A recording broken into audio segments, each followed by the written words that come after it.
सरकता धड़कता सरकता धड़कता जो मर के भी पीछे न हटा वो है मराठा, वो है मराठा। आणि याचा प्रत्यय आपल्याला गेल्या 40-45 दिवसात येतोय। प्रभू तुम्ही महेशाची मूर्ती, मी तव तुमरा अर्चितसे भक्ती, जरी बोल हे गंगावती तरी स्वीकारावती। आणि त्या न्यायाप्रमाणे आपण सर्वजण मला पांडुरंग परमात्म्याच्या ठिकाणी माऊलींच्या ठिकाणी आहात, आपल्या सर्वांच्या चरणावर वंदन करून त्याचबरोबर माझं जिवंत आणि जातिवंत दैवत माझे आई वडील माझ्या सोबत आहेत, त्यांच्या पायावर नतमस्तक होत कीर्तनाला सुरुवात। विठाला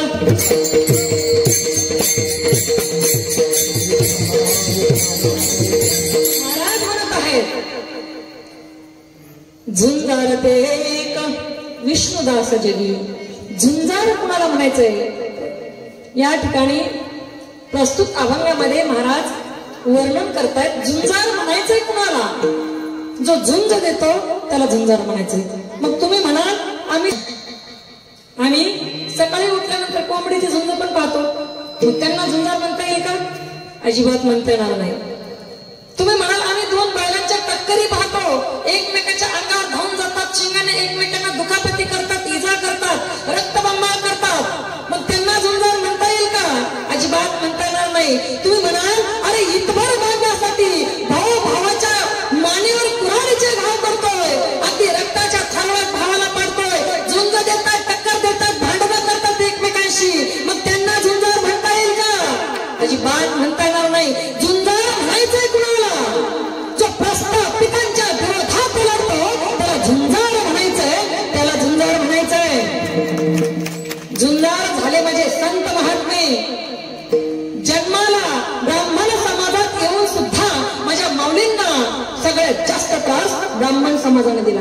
ब्राह्मणांनी बाळीत टाकलं। प्रस्थापित समाजाच्या विरोधात जो लढतो ना, जो प्रस्थापित समाजाच्या प्रस्थापिता विरोधात लढतो, झुंजार त्यांना म्हणायचंय। तुकोबाराय, आज ज्या तुकोबारायांचं नाव घेतल्याशिवाय अभंग परिपूर्ण होत नाही, त्याच तुकोबारायांची देववासांनी गाढवा ऋणभिंड काढली होती, पण त्या समाजाला टक्कर देण्याचं काम माझ्या तुकोबारायांनी केलं, ज्ञानोबारायांनी केलं, नाथबाबांनी केलं, अगस्त्यबाबांनी तर स्वतःच्या वडिलांच्या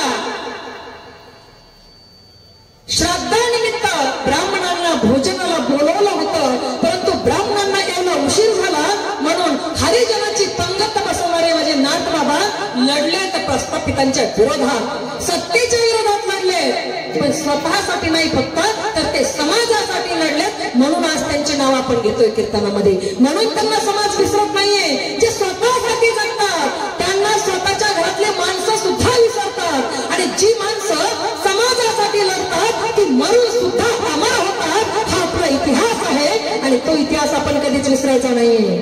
तो इतिहास बांधवांनो आपण कधीच विसरायचं नाही। महाराज म्हणतात झुंजार ते एक विष्णुदास जगी, आणि जे झुंजार असतात ना ते विष्णूचे दास असतात।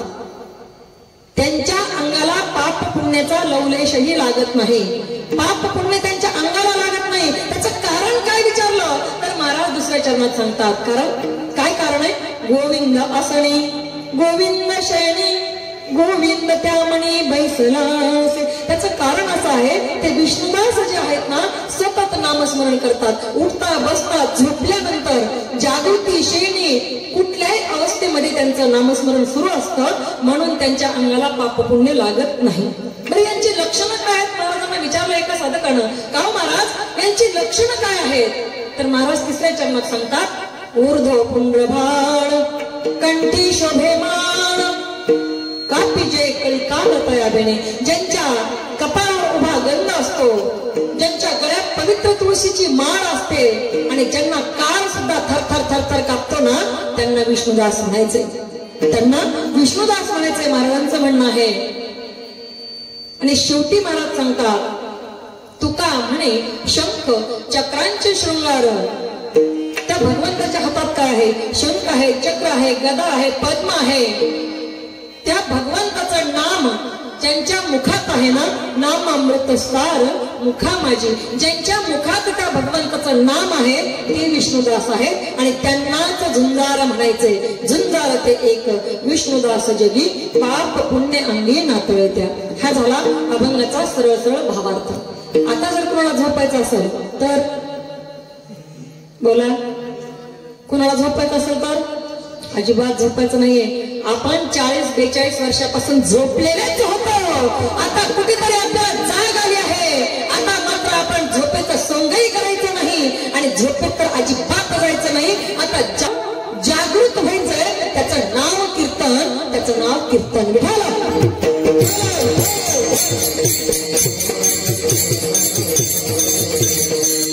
या ठिकाणी हरिभक्त परायण आदरणीय आमच्या सुनीताताई अडसूळ, त्याचबरोबर साधनाताई अडसूळ या सुद्धा या ठिकाणी उपस्थित आहेत. त्याचबरोबर आमचे जोगदार बाबा आहेत. ड्रेस नेहमी शिवलाय वाटतं, छान दिसते, छान. त्याचबरोबर आमचं महिला मंडळ मागे उभं राहिलेलं सर्व महिला मंडळ, सर्वांच्या पायी लीन होत, सर्वांच्या पुनश्च एकदा सर्वांच्या पायी लीन होत, छत्रपती शिवरायांच्या पायी लीन होत.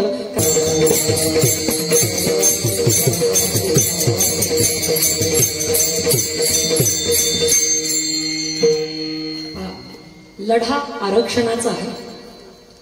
अभंग कुठलाही घेतला तरी बोलायचं मात्र भाजीचं नाव कुठलंही असेल पण मसाला मात्र एकच वापरायचा आहे. आता बरोबर आहे, कारण आता दिला तर दणकाच.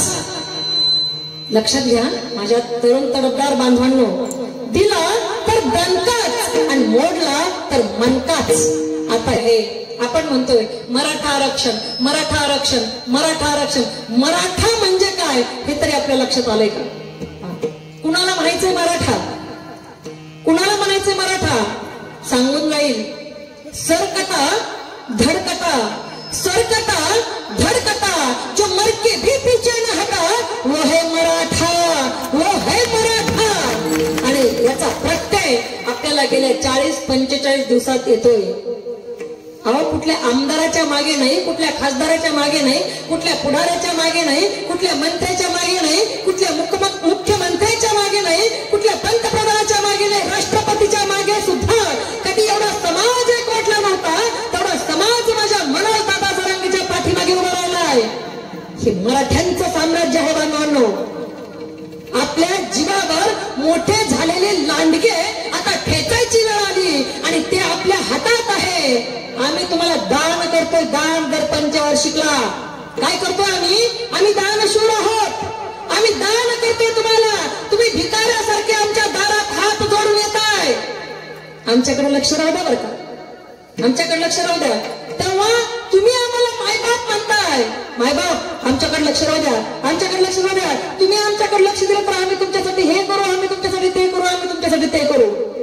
तेव्हा हात जोडून येणारी माणसं आज आमच्या रास्त मागणीला काय आडवे येत आहेत हा प्रश्न आहे. विचार करा. एका रात्रीमध्ये राष्ट्रपती राजवट लागू करता येऊ शकते. एका रात्रीमध्ये राष्ट्रपती राजवट लागू होऊ शकते. एका रात्रीमध्ये 2 उपमुख्यमंत्री बदलू शकतात. एका रात्रीमध्ये 40 आमदार घेऊन गुवाहाटीला जाता येतात. एका रात्रीमध्ये सरकार बदलू शकतात. मग आम्हाला मराठा समाजाला आरक्षण देण्यासाठी तुम्ही किती रात्री, किती दिवस, किती वर्ष आणि आणखी किती बळी घेणार आहात हा सर्व समाजाला पडलेला खरा सवाल आहे. हा सवाल तुम्हाला ऐकावा लागेल आणि त्याच्यावर अंमल करावा लागेल. हे प्रत्येक मराठ्यांच्या मनातली आज खदखद आहे आणि ती मी इथं उभं राहून प्रतिनिधित्व करून बाहेर काढते. फरक फक्त एवढाच आहे. विठाल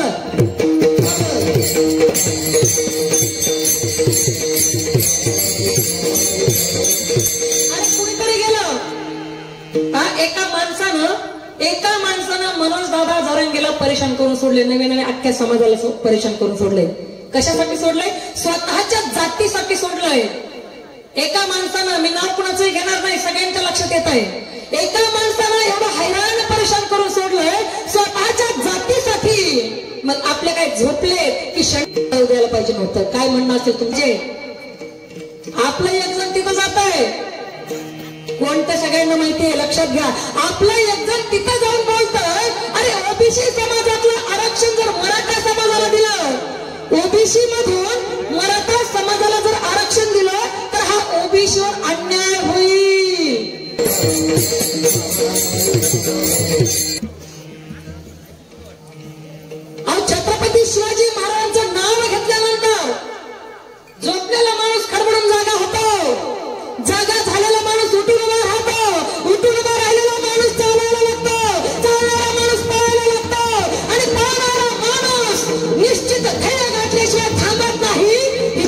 छत्रपती शिवाजी महाराजांच्या नावाची धमक आणि ताकद आहे हे आपल्याला मान्यच करावं लागेल. आणि काय केलं माणसानं, काय केलं सांगून जाईल. वाऱ्यासारखी तलवार चालवून गेला, निवड्या छातीनं हिंदुस्थान हलवून गेला. आणि मुठभर जिवलग जिगरबाज मावळ्यांना सोबतीला घेऊन हजारो सैतानांना लढून गेला. स्वर्गात गेल्यावर सुद्धा ज्यांना देवाने झुकून मुजरा केला असा एक मर्द मराठा राजा शुभा होऊन गेला, राजा शुभा होऊन गेला, राजा शुभा होऊन गेला.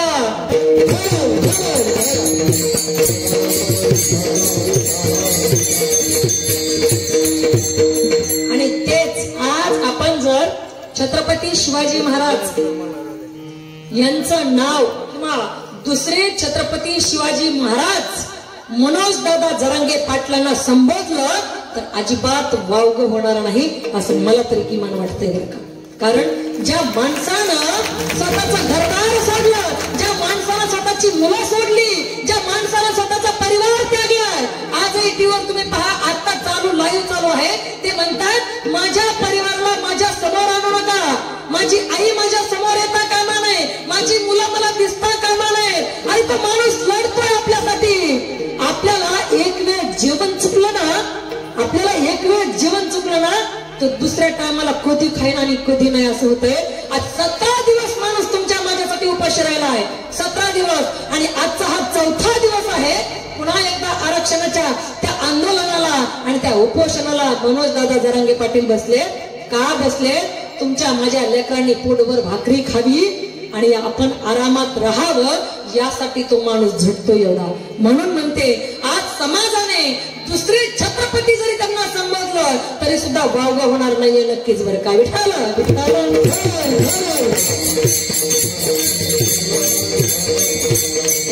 धैर्य असेल माणसाचं, काय धैर्य असेल. स्वतःच्या पत्नीला तो सांगतोय, स्वतःच्या पत्नीला तो सांगतोय घरातून निघताना, तिच्या समोरून जाताना, आलो तर तुझा, आलो तर तुझा आणि मेलो तर समाजाचा कुंकू पुसून तयार राहा. कोणता नवरा सांगेल हो आपल्या पत्नीला, कोणता नवरा सांगायला तयार आहे आज सांगा तुम्ही. समाजासाठी लढणारी माणसं पुन्हा पुन्हा भेटत नसतात माझ्या बांधवांनो. आजपर्यंत आरक्षणासाठी भरपूर माणसं लढले, भरपूर माणसं समोर आले, त्यातले कुणी आमदार झाले, कुणी खासदार झाले, कुणी पसार झाले, कुणी जग सोडून गेले. माय बापा माझ्या तरुण बांधवांनो, आरक्षणासाठी बरीच माणसं समोर आली, बरीच माणसं समोर आली, कुणी आमदार, कुणी खासदार, कुणी पसार झाला आणि कुणी जगत सोडून गेलाय. पण माझे मनोज दादा जरांगे पाटील आहेत ना, मराठ्यांचा लढवय्या योद्धा हा मराठ्यांना भेटलाय. आता त्यांना मात्र आपण गमवायचं नाहीये. अहो किती माणसं आले, कानात बोलू म्हटले, कुणाचं कानात बोलणं ऐकून नाही घेतलं मनोज दादांनी. कोपऱ्यात चला म्हटले, अजिबात नाही, इथंच मीडिया समोरच आणि तेही माईक वरच. आता दुसरा जर कोणी असता तर 5-25 कोटी घेऊन गप बसला असता. पण मनोज दादा जरांगे पाटील हा समाजासाठी लढतोय आणि समाजाला तो कधीही धोका देणार नाही. एवढी माणसं, त्या माणसानं आज जमवली. कुठल्या आमदाराच्या खासदाराला पाहिली होती सभा? 1.5 कोटी समाज ज्या माणसाला एकत्रित आणलाय. म्हणत होते लोक आतापर्यंत मराठा एकत्र येत नाही, मराठी माणसं एक होत नाहीत, मराठा हा खेकड्यासारखा आहे, कुणी वर चालला तर पाय ओढतोय. पण एका माणसानं, एका मराठा योद्ध्यानं 1.5 कोटी समाज त्या ठिकाणी एकत्रित आणलाय. आता कोणाची हिंमत नाहीये मराठा समाज एकत्रित येत नाही म्हणायला, कारण त्यानं ते करून दाखवलंय. जेवढा समाज आंतरवाली गावामध्ये होता त्याच्यापेक्षा दुप्पट समाज रस्त्यावर होता. हे आम्ही डोळ्याने अनुभवलंय आणि तुम्ही सुद्धा अनुभवलं असेल बांधवांनो, तुम्ही सुद्धा अनुभवलं असेल. म्हणून आज मनोज जरांगे पाटलांची तब्येत खालावते. तो पाणी सुद्धा घेत नाहीये बिचारा, तो पाणी सुद्धा प्यायला तयार नाहीये. काल नारायणगडाचे महंत आदरणीय शिवाजी बाबा गेले आणि एक घोट पाणी फक्त महाराजांच्या म्हणण्यानुसार, महाराजांच्या आज्ञेवरून मनोज दादांना ग्रहण केले. पिलंही एक घोट पाणी, पण आता सांगितलंय मला कुणीही याच्यासाठी आग्रह करायचा नाहीये. त्यांचं फक्त एकच मिशन आहे आणि ते म्हणजे मराठा आरक्षण, मराठा आरक्षण. आज गावोगावामध्ये प्रत्येकानं पाट्या लावल्या पाहिजेत. नो आरक्षण नो इलेक्शन, नो आरक्षण नो इलेक्शन. आणि एकाही गावामध्ये कुठल्याही राजकीय नेत्याला, पुढाऱ्याला, मंत्र्याला, कुठल्याही नेत्याला गावामध्ये अजिबात प्रवेश देता कामा नये. जोपर्यंत आरक्षण भेटत नाही तोपर्यंत गावात कुठल्याच नेत्याला प्रवेश नाही. या पाट्या गावोगावामध्ये आपण लावल्या पाहिजेत आणि बऱ्याच गावामध्ये त्या लागलेल्या आहेत. याचा मला मनस्वी आनंद आहे. विठाल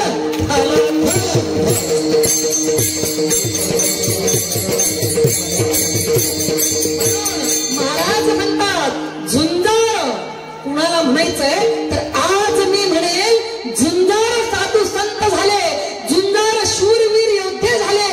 पण आज जर झुंजार कुणाला म्हणायचंय ना तर ते मनोज जरांगे पाटलांना म्हणावंच लागेल, मनोज जरांगे पाटलांना म्हणावंच लागेल. अरे तो आमदार नाहीये, खासदार नाहीये. मनोज दादा जरांगे पाटील ना आमदार आहे ना खासदार आहे. तो आहे फक्त आणि फक्त इमानदार, आहे फक्त आणि फक्त इमानदार. आणि या इमानदारीच्या जोरावर मनोज दादानं मराठा समाजाची मन जिंकली आणि आता त्यांच्या सल्ल्यानेच, त्यांच्या आज्ञेनेच आणि त्यांच्या म्हणण्यानुसारच समाज वागणार आहे. हेही तितकंच खरं आहे. म्हणून तुकोबारांच्या त्या ठिकाणी सेवेला घेतलेल्या अभंगातल्या पहिल्या चरणाच्या पहिल्या शब्दामध्ये आज मनोज दादा फिट आणि फायनल बसतायत, फिट आणि फायनल बसतायत. काय म्हणतात महाराज? झुंजारते एक विष्णुदास जगी पाप पुण्य अंगी नातळे त्या. झुंजार कुणाला म्हणायचंय? जो प्रस्थापितांच्या विरोधात लढू शकतो. अहो प्रवाहाच्या दिशेने कुणीही लढेल, पण जो प्रवाहाच्या विरोधात लढतो ना झुंजार त्याला म्हणायचे, झुंजार त्याला म्हणायचे. माऊली लढले, प्रवाहाच्या विरोधात लढले, प्रस्थापितांच्या विरोधात लढले, तुकोबाराय लढले, नाथबाबा लढले, नामदेव आदी करून सगळे संत लढले. त्याच बरोबर छत्रपती शिवाजी महाराज लढले. शिवाजी महाराज सुद्धा प्रस्थापितांच्या विरोधात लढले. शिवाजी महाराज कुठले राजपुत्र नव्हते. शिवाजी महाराज एक सरदार पुत्र होते. शिवाजी महाराजांचे वडील राजे भोसले आदिलशहाकडे चाकरी करत होते, चाकरी. आणि चाकरी करणाऱ्या माणसाचा मुलगा स्वतंत्र राज्य निर्माण करण्याचं स्वप्न पाहू शकतो. याला छत्रपती शिवाजी महाराज म्हणायचंय, त्याला छत्रपती शिवाजी महाराज म्हणायचंय. कसा होता माझा राजा? अरे जाऊन विचारा कधीतरी सह्याद्रीला, जाऊन विचारा कधीतरी त्या रायगडाला. कारण रायगडानं जेवढा माझा राजा पाहिला आहे तेवढा कुणीच पाहिला नाही. राजाला रडताना रायगडानं पाहिलंय, राजाला हसताना रायगडानं पाहिलंय, राजाला त्या सिंहासनावर बसताना रायगडाने पाहिलंय. आणि राजाला ढसा ढसा आईच्या कुशीत डोकं खुपसून रडताना त्या रायगडानं पाहिलंय. त्या रायगडावर कधीतरी जाऊन विचारा कसा होता माझा राजा, कसा होता. जिजाऊचा लेक तो, जिजाऊचा लेक तो मराठ्यांचा राजा होता. अरे झुकला नाही कधी कुणासमोर. मोगलांचा तो बाप होता. कुणी अडत असेल तर त्याला पाठ दाखवा आणि कुणी नडतच असेल तर त्याला छत्रपतींची जात दाखवा, छत्रपतींची जात दाखवा, छत्रपतींची जात दाखवा. ती वेळ आज आलेली आहे. मराठा कसा असतो, मराठा कसा असायला पाहिजे, मराठा कसा असावा, मराठा कसा आहे मराठा. ऐका, दिलदार, दिलदार और दमदार है मराठा. यारी करे तो यारों के यार है मराठा. रणभूमि में तेज तलवार है मराठा. दुश्मन के लिए तूफान है मराठा. इसीलिए तो दुनिया कहती है बाप रे बाप खतरनाक है मराठा, खतरनाक है मराठा. आजही पाकिस्तानच्या बॉर्डरवर जर म्हटलं गेलं मराठा बटालियन या साईडने आहे, त्या साईडनं हल्ला करण्याचं धाडस कुठल्याही शत्रू सैन्याला होत नाही. ही मराठा नावाची ताकद आहे आणि ती आपण समजून घेतली पाहिजे. विठाला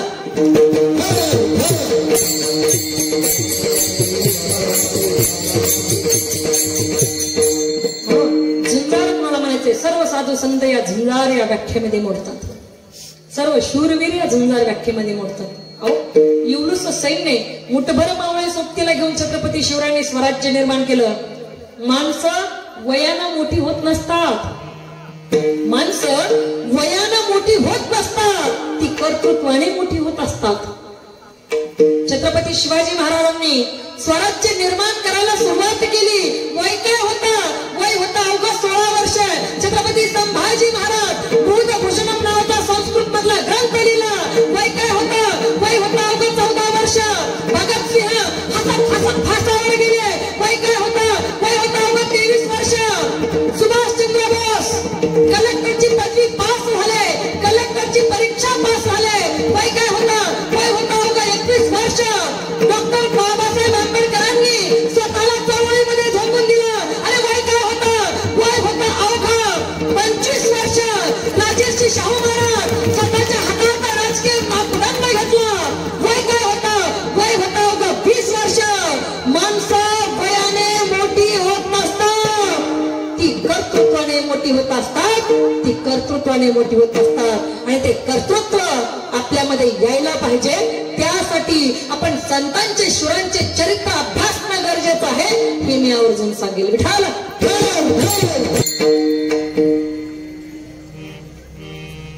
झुंजार कुणाला म्हणायचं सांगून गेले मी. आणि हे झुंजार जे असतात ते विष्णूचे दास असतात. त्यांना वैष्णवही म्हटलं जातं, त्यांना हरिभक्तही म्हटलं जातं, त्यांना संतही म्हटलं जातं, त्यांना साधूही म्हटलं जातं. वैष्णव कोणाला म्हणायचे? वैष्णव जन तो तेने कहे, पीर पराई जाने रे. वैष्णव जन तो तेने कहे, वैष्णव जन तो तेने कहिए, पीर पराई जाने रे. ज्यांना परत दुःख कळतं, ज्यांना दुसऱ्याचं दुःख आपलं वाटतं ना, त्यांना वैष्णव म्हणायचे. मग सांगा, वैष्णव या शब्दामध्ये सुद्धा आज मनोज दादा जरांगे पाटील येत आहेत. फक्त स्वतःचं दुःख दूर करण्यासाठी माणूस उपाशी तापाशी नाहीये, समाजाच्या सुखासाठी आणि समाज हितासाठी तो माणूस आपल्यासाठी तिथं बसलेला आहे. आणि अशा वैष्णवांना महाराज सांगतात, तुकोबराय सांगतात, अशा वैष्णवांच्या अंगी पाप पुण्य लागत नाही. कोण कोण वैष्णव या यादीमध्ये येतो बघा. सगळ्यात अगोदर मी सांगून जाईल अर्जुन. कारण अर्जुनाचा केस न केस, डोक्यावरचा केस न केस, अंगावरचा रोम न रोम श्रीकृष्ण जय कृष्ण, श्रीकृष्ण जय कृष्ण म्हणत असायचं. मग अर्जुनाने रणांगणावर कित्येक माणसं मारली. आणि माणसं ही कोणती मारली आवर्जून लक्षात घ्या. कोणती माणसं मारली अर्जुनानं? भाऊबंदकी मारली. जेव्हा आपलेच भाऊबंदकी आपल्या जीवावर उठत असतील ना, त्यांना सुद्धा मारायला मागे पुढे पाहायचं नाही. हा इतिहास आपल्याला शिकवतोय, हे पुराण आपल्याला शिकवतोय, हे सुद्धा आपल्या लक्षात असणं गरजेचं आहे. मोह झाला अर्जुनाला. देवाला सांगितलं अर्जुनानं, देवा हे तर माझेच आहेत सगळे. हा तर माझा चुलता लागतोय, तो तर माझा मामा लागतोय, तो तर माझा काका लागतोय, तो तर माझा भाऊ लागतोय, हा मोठा भाऊ, तो लहान भाऊ. अरे मी असं कुणाला, माझ्याच माणसांना मी कसं मारू? तेव्हा कृष्ण भगवान परमात्म्याने सांगितलं, हे तुझे जरी असले तरी हे अधर्माने चाललेत. हे तुझे जरी असले ना तरी हे अधर्माने वागतात. तुझा हक्क तुला देत नाही. आणि जो आपल्याला आपला हक्क देत नाही ना, त्याच्या विरोधात बंड पुकारणं हेच खरं नरवैयाचं लक्षण आहे, तेच खरं झुंजारट्याचं लक्षण आहे. आणि हेच लक्षण वैष्णवाचं आहे. तुकोबारा सांगतात, मी पदरचं बोलत नाहीये. विठाल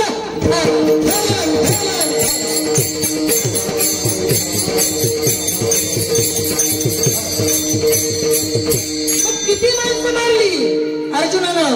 स्वतःचं गणगोत मारावं लागलं का?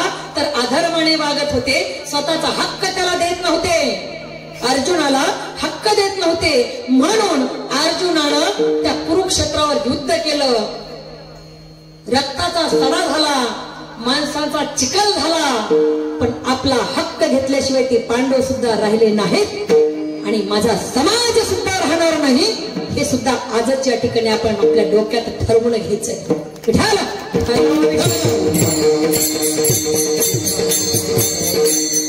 त्यांच्या अंगाला पाप पुण्य लागत नाही, त्यांनी मारले तरी लागत नाही. छत्रपती शिवरायांनी लढाया केल्या, कित्येक लढाया केल्या. बघा ना, छत्रपती शिवराय, मी पुन्हा एकदा सांगते, सरदार पुत्र होते, राजपुत्र नव्हते. सरदार पुत्र असणारा माणूस स्वतंत्र राज्य निर्मितीचं स्वप्न पाहतो आणि ते स्वप्न सत्यात उतरवितो. ते छत्रपती शिवाजी महाराज. तुम्ही जर इतिहासामधल्या ज्या पौराणिक मालिका आहेत, ज्या ऐतिहासिक मालिका आहेत, त्या मालिकेमध्ये तुम्ही पाहिलं असेल, छत्रपती शिवराय फावल्या वेळामध्ये इकडून तिकडे फिरत असताना त्यांच्या तोंडामध्ये एक शब्द आहे. तो शब्द मला सांगाल तुम्ही कुणी? जगदंब. जगदंब छत्रपती शिवरायांच्या तोंडातला हा शब्द आहे. अर्थात छत्रपती शिवाजी महाराज सुद्धा देव मानत होते. छत्रपती शिवाजी महाराज सुद्धा देव मानत होते. कुठल्याही युद्धाला जाण्यापूर्वी आई भवानीचं आणि मासा जिजाऊचं दर्शन घेऊन छत्रपती शिवराय पुढच्या स्वारीवर निघत होते. आणि म्हणून त्यांचं सैन्य सुद्धा लढताना लढायला सज्ज झालं. आता शत्रूवर तुटून पडायचंय, तेव्हा सैन्याचा या लगार असायचा.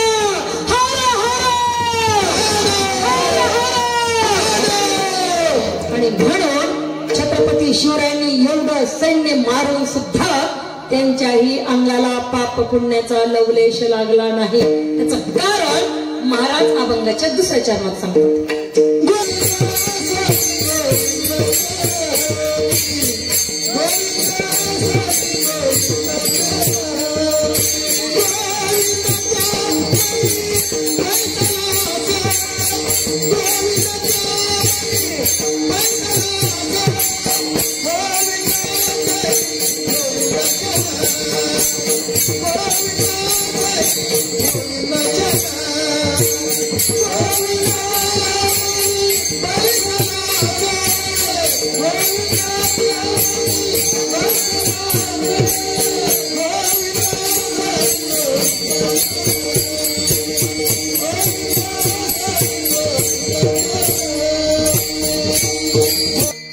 विठ्ठल विठ्ठल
झुंजारत एक विष्णुदास जगी पाप पुण्यांगे नातळे. त्या का त्यांच्या अंगी पाप पुण्य लागत नाही, तर महाराज त्याचं कारण दुसऱ्या चरणात सांगतात. काय म्हणतात महाराज? गोविंद आसनी गोविंद शयनी गोविंद त्यामनी बैसलासे. कारण त्यांच्या अंतकरणामध्ये सतत सतताने सतत भगवंताचं नामस्मरण आहे, भगवंताचं नाव आहे. म्हणून त्यांनी केलेले पाप सुद्धा त्यांच्या अंगाला लागत नाही, त्यांनी केलेलं पुण्य सुद्धा त्यांना त्याचा काही फरक पडत नाही. पाप पुण्य समान त्यांच्यासाठी होतं. त्यांना वैष्णव म्हणायचे, त्यांना झुंजार म्हणायचे. बघा, त्यांना वैष्णव म्हणायचे आणि त्यांना झुंजार म्हणायचे. छत्रपती शिवरायांनी अनेक लढाया केल्या, छत्रपती संभाजी महाराजांनी अनेक लढाया केल्या, नवे नवे सगळ्या योद्ध्यांनी लढाया केल्या. बरं, लढाया केल्या म्हणजे लढले ते सगळे. बरं, लढणं म्हणजे नेमकं काय कळतंय का आपल्याला? लढणं म्हणजे काय? लढणं म्हणजे नुसतं प्राण तळहातावर घेऊन चालणं नव्हे. लढणं म्हणजे नुसतं प्राण तळहातावर घेऊन चालणं नव्हे. त्यासाठी शत्रू सोडाच, शत्रूच्या घोड्याला सुद्धा पाण्यात दिसावं लागतं, शत्रूच्या घोड्याला सुद्धा पाण्यात दिसावं लागतं. छत्रपती शिवरायांचे घोडे सुद्धा त्यांच्या शत्रूच्या घोड्यांना पाण्यात दिसत होते. अरे नाही रे बाबा, नाही नाही, हे मराठे, अरे क्या खाते हैं ये मराठे, किस चक्की का आटा खाते हैं मराठे. औरंगजेब म्हणायचा, अरे क्या है इन मराठों के पास, क्यों नहीं मिलता मुझे ये महाराष्ट्र. अरे मैंने इतने गढ़ किले जीते हैं, लेकिन ये महाराष्ट्र के मराठे मुझे क्यों हरा देते हैं बार बार. अरे क्या खाते हैं ये मराठे, क्या है इनके पास. लोक सांगायची, उनके पास है ना वो शिवा का छावा है ना, संभाजी भी है हुजूर, वो संभाजी है, वो संभा है ना, वो बाप शेर और बेटा सवा शेर है, वो संभा है ना. आणि खरंच संभाजी महाराज छत्रपती शिवरायांपेक्षा दसपट होते. आजही म्हणावं वाटतं, मुजरा करण्या तुम्हास सूर्यही वाकला असता, सूर्यही वाकला असता, वाकला असता. एवढं सामर्थ्य त्यांच्यामध्ये होतं, म्हणून मराठे जिंकत होते. काय होतं आणखी मराठ्यांकडं, शत्रूचं सैन्य म्हणायचं. कित्येक वेळा आदिलशाह म्हणला, औरंगजेब म्हणला, अफजल खान म्हणला, अरे या आमच्याकडं, काय देतो तुम्हाला तो शिवाजी. तेव्हा मावळ्यांनी सांगितलं, जी निष्ठा आमच्यामध्ये आहे ना, आम्ही मेलो तरी सुद्धा ती सुटणार नाही. निष्ठा कशाला म्हणायचं, ऐका, एक छोटासा प्रसंग सांगून पुढे जाईल. कशाला म्हणायचं निष्ठा. तानाजीच्या मुलाचं लग्न ठरलं होतं. तानाजी म्हणजे छत्रपती शिवरायांचे बालपणीचे मित्र. तानाजी मालुसरे यांच्या मुलाचं लग्न ठरलं होतं. लग्नाची पत्रिका द्यायला खुद्द तानाजी महाराजांकडे आलेले आहेत. महाराजांना चिंताग्रस्त पाहिलं आणि चिंताग्रस्त असलेल्या महाराजांना तानाजी म्हणाले, राजा, राजा लगीन काढलंय, रायबाचं लगीन काढलंय राजा, तुम्हाला यावं लागतंय का, मा साहेबांसोबत तुम्हाला यावं लागतंय. तेव्हा राजे पाहत होते कोंडाण्याकडं आणि राजे पुटपुटले, ताना तुम्ही लगीन उरकून घ्या, आम्ही जातीनं कोंडाण्यावर स्वारी करून जाणार आहोत.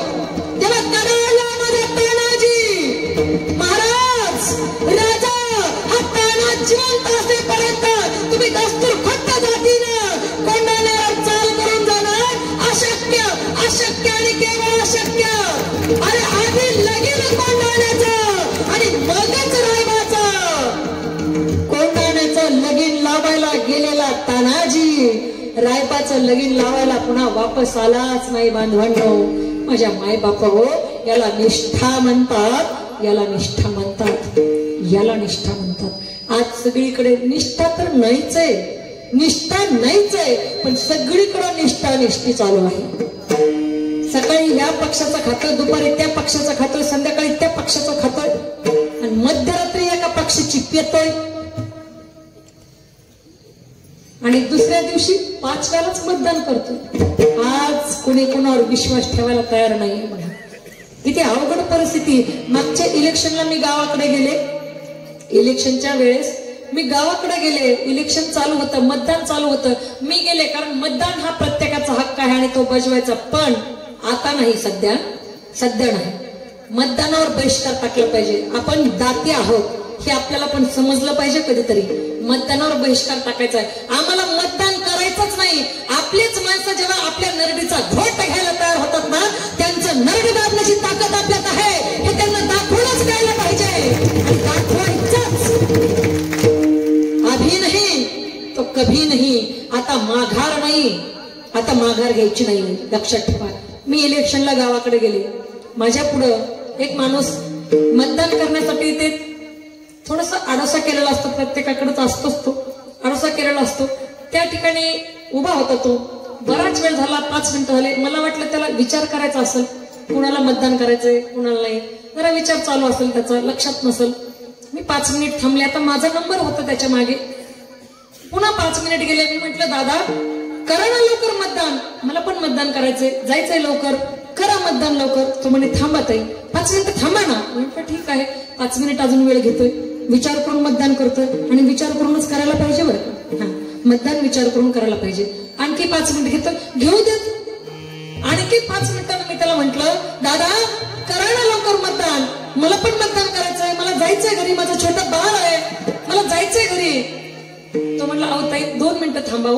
बरं ठीक आहे म्हटलं, अजून 2 मिनिटं, अजून 5 मिनिटानंतर मी त्याला म्हटलं, अहो दादा मतदान करा पटकन, मला मतदान करायचंय, लवकर मतदान करा, बाजूला व्हा. तो म्हणला, थांबा ना ताई, रात्री शेवटला कोणी पाजली ते लक्षात येत नाही म्हणून मतदान करीत नाही. आता एवढी बावळट माणसं झाल्यानंतर करायचं काय, हाही प्रश्नच आहे.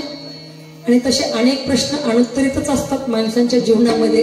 अनेक प्रश्न आहेत ते अनुत्तरित आहेत, पण त्याला वाचा फोडण्याची गरज प्रत्येकाच्या मनात आली पाहिजे, डोक्यात आली पाहिजे. आणि मनगट मस्तक जर सशक्त असेल ना, तर तो माणूस कुठेच नतमस्तक होत नाही. म्हणून आपलं मनगट मस्तक सशक्त बनवायचंय. याच्यासाठी करायचंय काय, तर त्याच्यासाठी पुस्तक वाचायचंय. जी माणसं पुस्तक वाचतात ना, ते कुठंच कुणाचेच हस्तक होत नाहीत. आणि जी माणसं कुणाचंच हस्तक होत नाहीत ते कुठंच नतमस्तक होत नाहीत. म्हणून पुस्तक हा सर्वात मोठा पर्याय आहे. तुम्ही म्हणाल वाचू की पुस्तक, त्याला काय लागते, आणू जाऊ लायब्ररीमध्ये 10-5 लव्ह स्टोरीचे पुस्तक आणू, नाही ते नाही. संतांचं चरित्र वाचा, शूरांचे चरित्र वाचा, जे यशस्वी झालेली माणसं आहेत त्यांचं चरित्र वाचा, आणि जे अपयशी झालेत त्यांचे सुद्धा वाचा. का वाचा त्यांचे, अपयशी झालेल्यांचे यासाठी वाचायचे, काय केल्यानं अपयशी होतंय म्हणजे ते करायला नको, आणि काय केल्यानं यशस्वी होतंय म्हणून यशस्वी माणसाचे पुस्तक वाचा. अपयशी माणसांचे पुस्तक सुद्धा वाचले पाहिजे, त्यातून आपल्याला मार्ग निवडता येतो. बघा, मूर्खाचंही कधी कधी ऐकावं लागतं. शहाण्याचं तर नेहमीच ऐकायचं, पण मूर्खाचं पण ऐकायचं. आपल्याला कळेल काय केलं ना हा मूर्ख झालाय बुवा, म्हणजे आपण ते करणं टाळता येईल. बरोबर आहे. मूर्खाची काही व्याख्या नाहीये, मूर्ख काही दिसत नाही असा हा मूर्ख आहे असं काही त्याच्या चेहऱ्यावर दिसत नाही. एक जण माणूस उठला, गावात सगळे त्याला मूर्ख म्हणत होते. मूर्ख मूर्ख मूर्ख, काय मूर्ख माणूस आहे, काय मूर्ख माणूस आहे, सगळे गावात मूर्ख म्हणत होते. तो असा कंटाळला, बरं का, तो कंटाळला आणि तो म्हणला आता हे गावात सोडून गेलं पाहिजे, आता या गावातच राहिलं नाही म्हणला, राहायचंच नाही म्हणला, आता या गावात गाव सोडून मी जाणार. आता दुसऱ्या दिवशी सकाळ झाली, सकाळी उठला आणि बरंच अंतर चालून गेल्यानंतर 4-5 गावामध्ये सोडले आणि 6व्या-7व्या गावामध्ये तो पोहोचला. त्या गावामध्ये गावाच्या शेजारी नदी वाहत होती आणि त्या नदीच्या किनाऱ्यावर तो बसला आणि नदीचं पाणी पिण्यासाठी व्यवस्थित नसल्या कारणानं त्या ठिकाणी असणाऱ्या बायका त्या नदीच्या पात्राच्या बाजूला झरे करत होत्या. त्याला झिरे म्हणतो आपण, कधी झरा म्हणतो, बरोबर आहे ना, हा झिरा. ते झिरा करत होत्या आणि झिरा करून त्यातलं पाणी पिण्यासाठी त्या घेऊन जात होत्या. हा गेला, बायकांनी पाणी भरलं, त्या निघून गेल्या. दुसऱ्या बायका तिकडनं येत होत्या. हा गेला आणि त्या झिऱ्यामध्ये पाय सोडून बसला. काय केलं बाबा त्यानं, झिऱ्यामध्ये पाय सोडून तो बसला. पाणी घ्यायला आलेल्या बायका म्हणल्या, बाई बाई बाई बाई काय मूर्ख माणूस आहे, झिऱ्यात पाय सोडून बसला. तो म्हणला, मावशी तुम्हाला कसं कळलं, त्याला कळायची काही गरज, तो दाखवून देतो मी मूर्खच आहे. म्हणून मूर्खांच्या नादी कधी लागायचं आणि शहाण्यांची संगत कधी सोडायची नाही. विठाला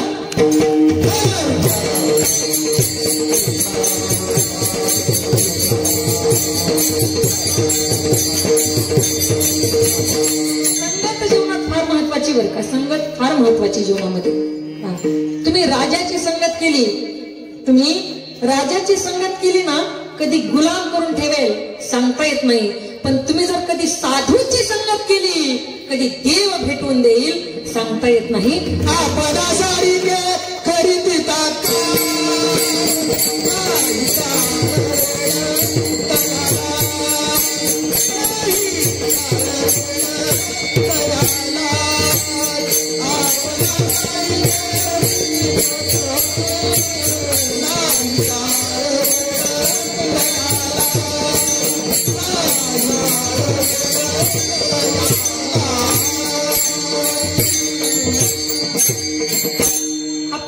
खेळ करीती तात्काळ नाही काळ वेळ तया लागे.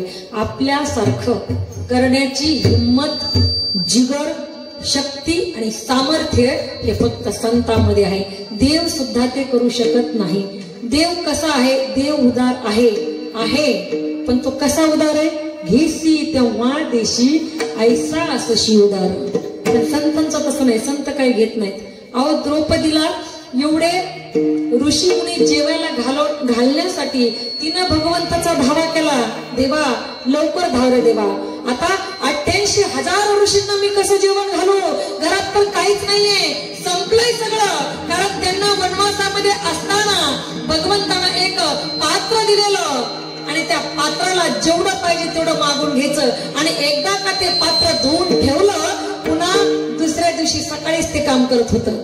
बघा ना, देवाचा धावा केला. आता एवढ्या ऋषींना कसं जेवायला घालायचं? देव आला असा म्हणला, हे बघ द्रौपदी, तू काही कर म्हणला, अगोदर मला खायला काहीतरी दे. ती म्हणली, देवा तुला बोलवले त्यासाठी, आणि ह्याला जिथं नाही तिथं लय भूक लागली बरं का. जिथं वाढून ठेवलंय का तिथं नाही जेवणार. जिथं नाही का, जिथं कमी आहे, जिथं खायलाच काही नाही, तिथं जाऊन म्हणे मला लय भूक लागली. असं आहे बाबाचं काम. प्रेम पाहिजे त्याला फक्त. प्रेमामुळे कुठं कुठं नाचला तो, किती नाचला हो प्रेमासाठी. बघा ना. आणि जगात सगळ्यात मोठं काय असेल तर ऐका ना, सबसे ऊंची प्रेम सगाई, सबसे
आपल्याला निस्वार्थ, निर्मळ आणि निर्हेतुक प्रेम करता आलं पाहिजे त्या भगवंतावर.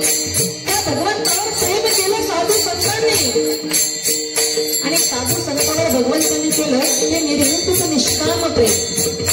प्रेम केलं त्या भगवंतावर माझ्या राधाराणीनं, प्रेम केलं त्या भगवंतावर माझ्या मीराबाईनं, प्रेम केलं त्या भगवंतावर माझ्या मुक्ताबाईनं, प्रेम केलं त्या भगवंतावर संत महात्म्यांनी.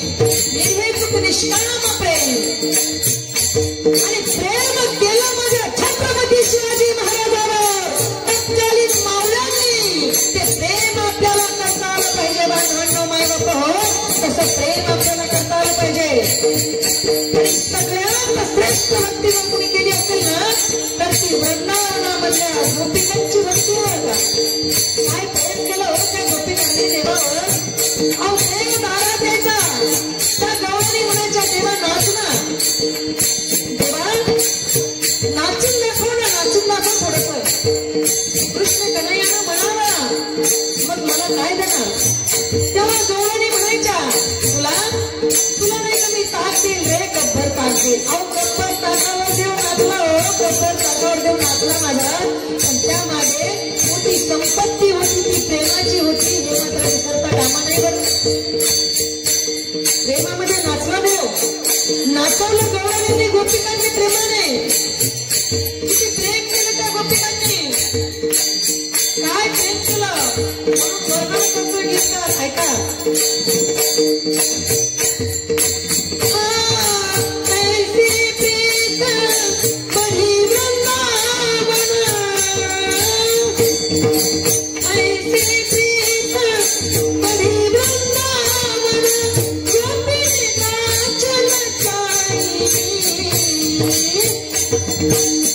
सबसे ऊंची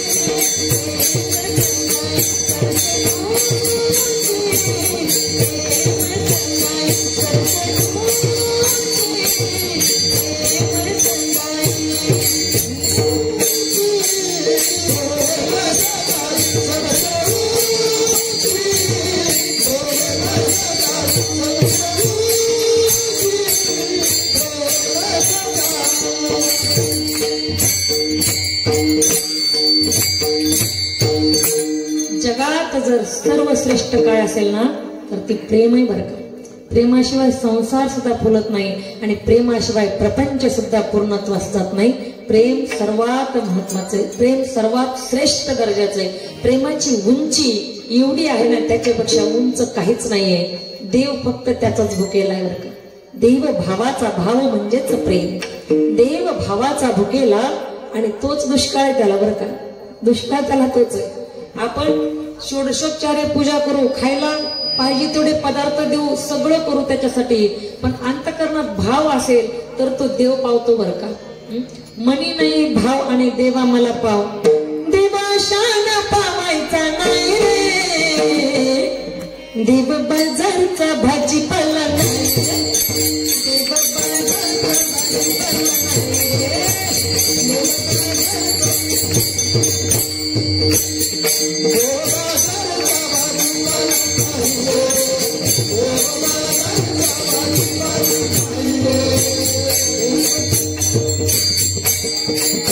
ऊर्ध्व पुंडे बाळ कंठी शोभे माळ, कापीजे कळकाळ तया तुकोबारांचं नाव घेतलं तरी सुद्धा मृत्यूची देवता यमराज थर थर थर थर कापतो. आज मला सगळ्यांना कशाची भीती आहे? सगळ्यांना एक भीती, बाकीच्या भीत्या वेगवेगळ्या असतील. कुणाला संपत्तीची भीती जास्त असेल तर चोरी येतील का काय, त्याची भीतीच आहे ना, बरोबर आहे ना.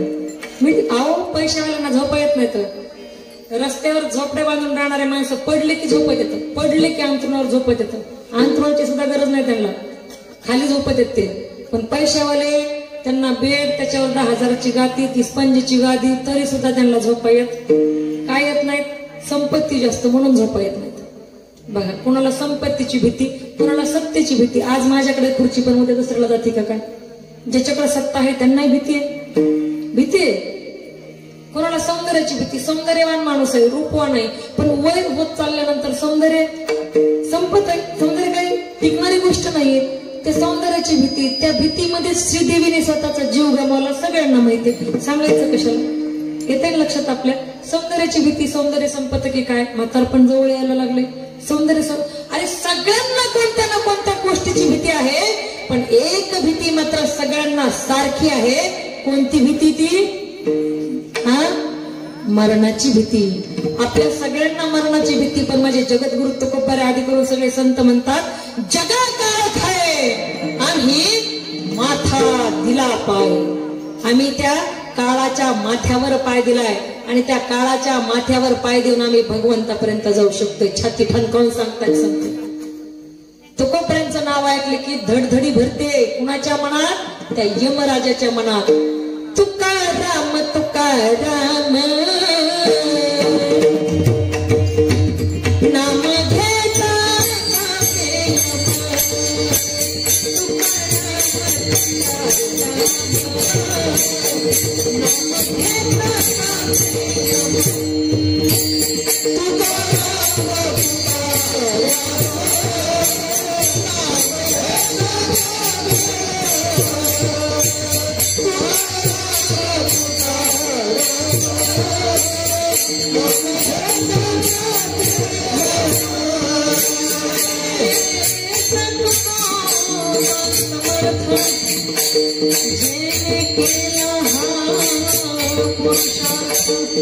पुरुषार्थ केलाय.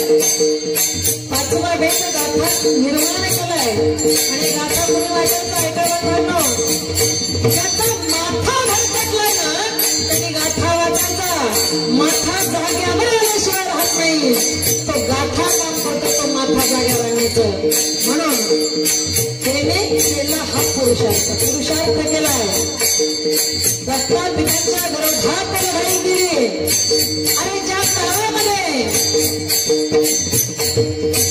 ब्राह्मणाशिवाय इतर समाजातल्या कुणालाही लिखाणाची मुभा नव्हती.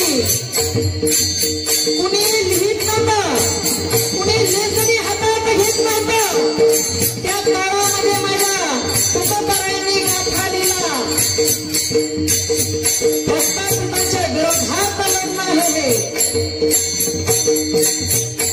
व्यवस्थेला शृंग लावून त्यामधून कशी क्रांती करायची ते संत महात्म्यांकडून आणि इतिहासातील माझ्या स्त्रियांकडून, महान स्त्रियांकडून हे आपण शिकलं पाहिजे, हे शिकलं पाहिजे. ऐसे तुकोबा जैने केला हा पुरुषार्थ. तुकाराम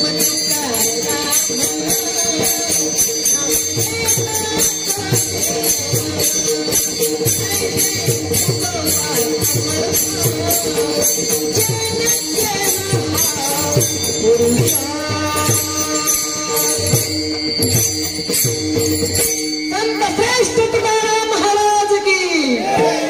बांधवांना, आपण वेगळे पडू नका, आपण टोळके करू नका. आपण आपले गट तट सोडून आपल्याला एकत्रितपणे लढायचंय. त्यासाठी हा लढाई लढला माझ्या 14 दादांनी आणि त्यासाठी आपलं हे कीर्तन आहे. हे कीर्तन आणि या गोष्टीचं मूळ आपण लक्षात घेणं गरजेचं आहे. हीच वेळ आहे, आता नाही तर पुन्हा कधीच नाही. आणि मनोज दादा जरांगे पाटलाला जर काही झालं ना, पुन्हा मराठासाठी लढणारा योद्धा भेटणं अशक्य आहे. म्हणून आपल्या दादाला सुद्धा काही होता कामा नये. त्यासाठी सुद्धा आपण प्रयत्नशील असणं गरजेचं आहे. कारण आमच्या महाराजांनी जाऊन आमच्या मनोज दादांना एक गोट पाणी पाजलं.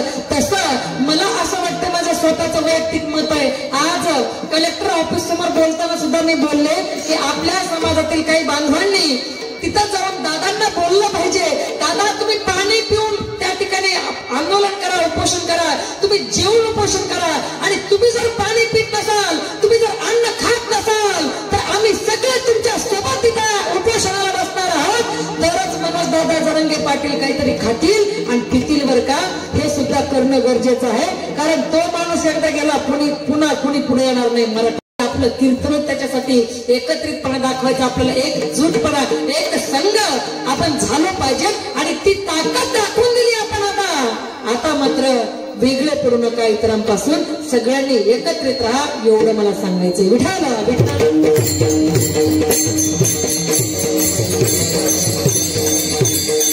संकट सगळ्यावर येत असतात बरं का. आज आपल्यावर त्या ठिकाणी अनेक संकट येतात, पण त्या संकटाला धैर्यानं सामना करणं गरजेचं आहे. आणि आपण ते छत्रपती शिवरायांकडून शिकलं पाहिजे. शिवरायांना कमी संकट आले को? 4 सुलतानी सत्ता या महाराष्ट्राच्या उरावर नाचत होत्या. आदिलशाह असेल, कुतुबशाह असेल, मोगल असेल, फ्रेंच असतील, डच असतील, या सत्ता या महाराष्ट्रामध्ये मराठ्यांना, त्या समाजाला सळोगीपळ करून सोडलं होतं.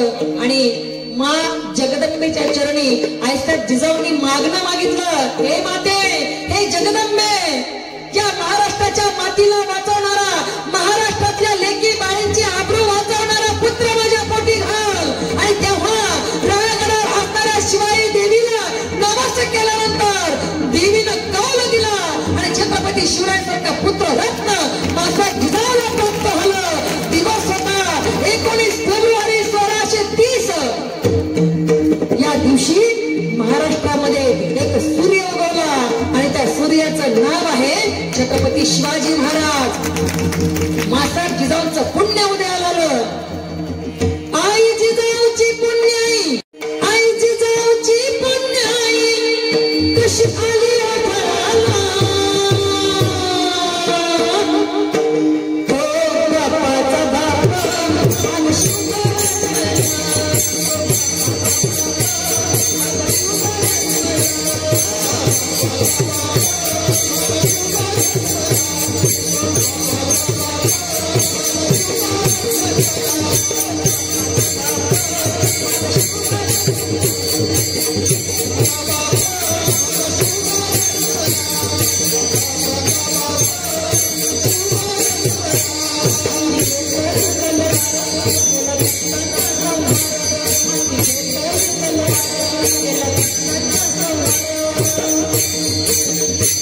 त्या आपल्या